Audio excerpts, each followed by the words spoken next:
안녕하세요. 강일동에서 순수한 약국을 운영하고 있는 꿈꾸는 한약사 김경순입니다. 어제 국제전화를 받았습니다. 나이가 지긋하신 남자분이셨고요. 본인이 혈압약을 복용 중이시고 역류성 식도염이 있고 위장이 좋지 않다고 하셨습니다. 본인의 소화기를 건강하게 해주는 보약이나 한약을 드시고 싶으신데 감초를 먹으면 혈압이 더 올라간다는 정보를 보시고 염려를 많이 하고 계셨습니다. 미국에서 거주 중이시고요. 감초가 들어가지 않은 소화기에 좋은 처방이 있는지 꼭 알고 싶다고 말씀 주셨습니다. 공중전화를 이용해서 전화를 주신 듯해서 통화의 감이 너무 좋지가 않았습니다. 한 30% 정도만 이해는 했는데 주요 내용은 이런 것이었던 것 같습니다. 제가 당장 답을 드릴 수가 없어서 유튜브로 올려드리겠다고 말씀을 드렸고요. 그리고 소화기에 도움이 될 만한 처방들을 보다 보니까 웬만한 처방에 감초가 다 들어있더라고요. 약방에 감초라는 표현은 그래서 쓰는 게 아닐까 싶습니다. 이 영상은 제가 그분에 대한 답이 되기도 하고요.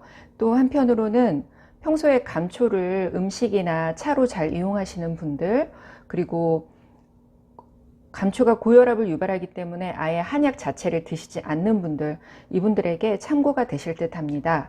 감초가 정말 고혈압을 유발하는지, 어떻게 먹어야 도움이 되는지 이 영상 보시고 잘 이용해 보셨으면 좋겠습니다.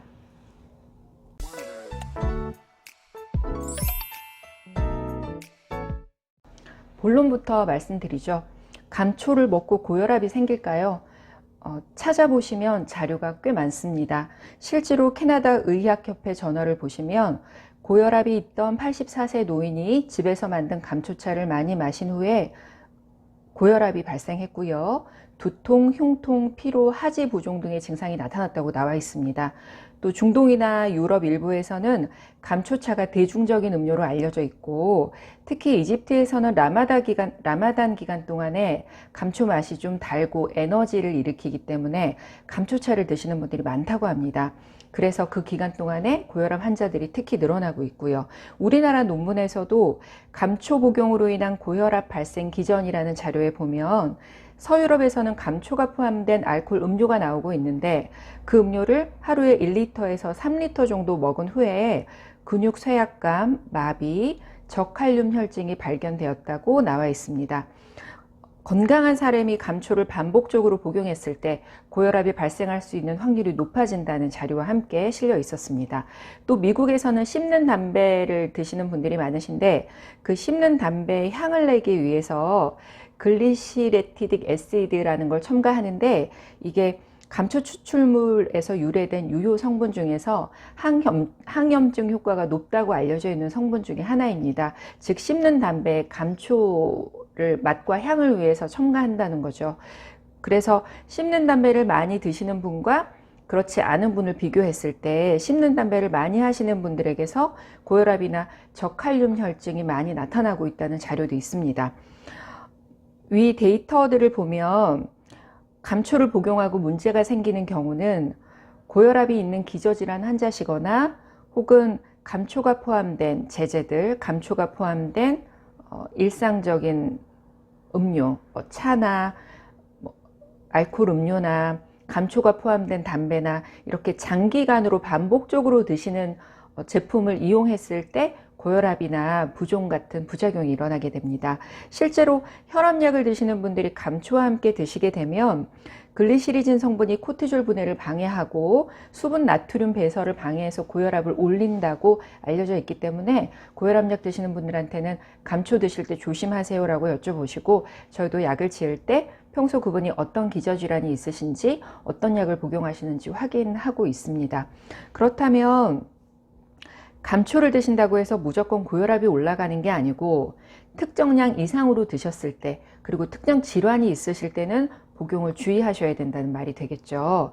감초를 많은 양 혹은 장기간 복용하실 때 일어날 수 있는 부작용을 다시 한번 말씀드려 보면 칼륨 배출이 증가돼서 혈압이 상승하고 고혈압을 유발하게 되고요.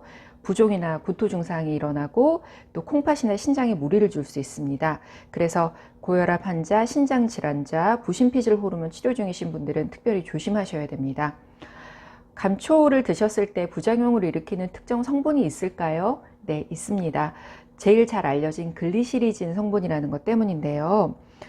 이 성분은 감초의 단맛을 드러나게 하고요.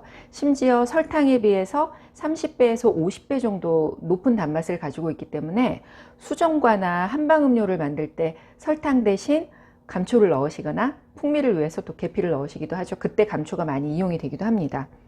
근데 또 이 감초가 위궤양 치료제 혹은 거담제로도 이용이 되고 있기 때문에 그 외에도 암이나 종양 발생을 억제하고 콜레스테롤 감소시켜서 동맥경화 개선하고요.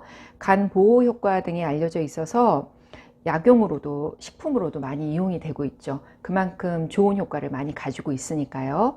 과량 복용하셨을 때 고혈압이나 부종을 일으킬 수 있다는 것만 잘 인지해 두시면 좋을 것 같습니다. 그렇다면 감초의 적정량이라는 게 있지 않겠습니까?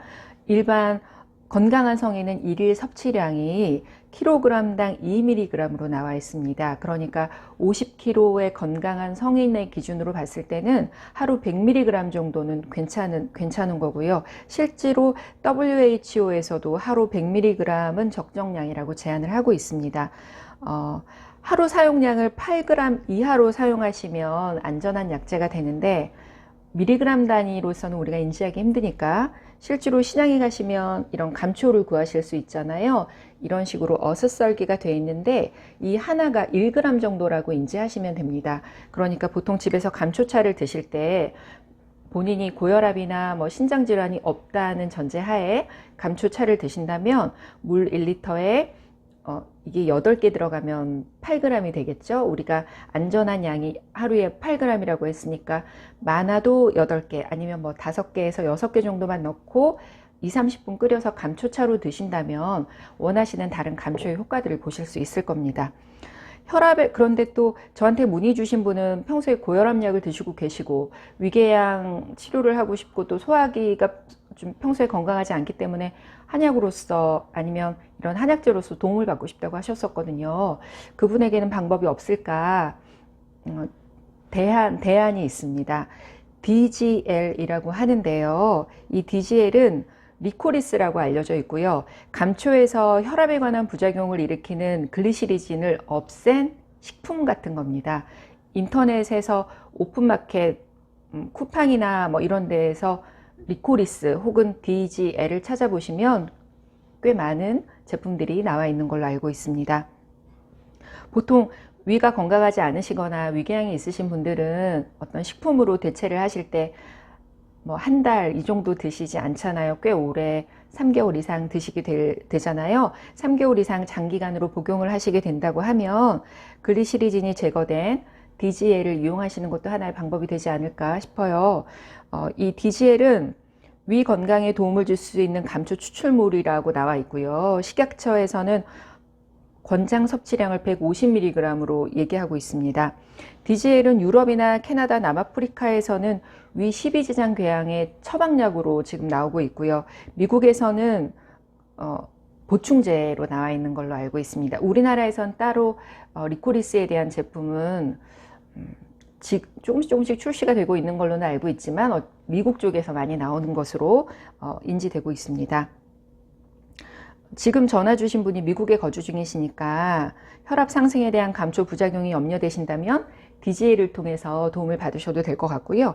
또 전화 문의하셨을 때 감초가 들어가지 않고 한약을 좀 장기간으로 드시면서 소화기에 도움을 받고 싶다고 하셨는데, 그리고 또 과립으로 된 제품을 원하셨어요. 근데 제가 알아보니까 미국에서는 한방 과립을 찾으시기가 쉽지 않을 것 같아요.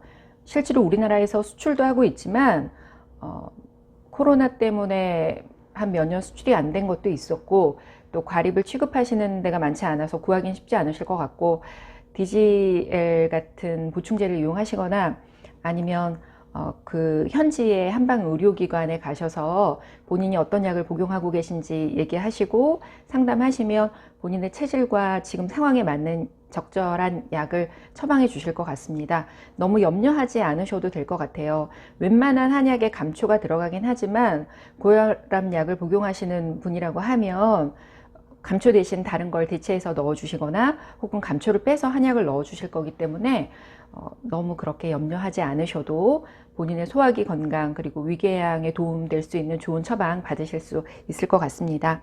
결론을 말씀드려 볼게요. 감초를 먹는다고 모두 고혈압이 생기는 건 아닙니다.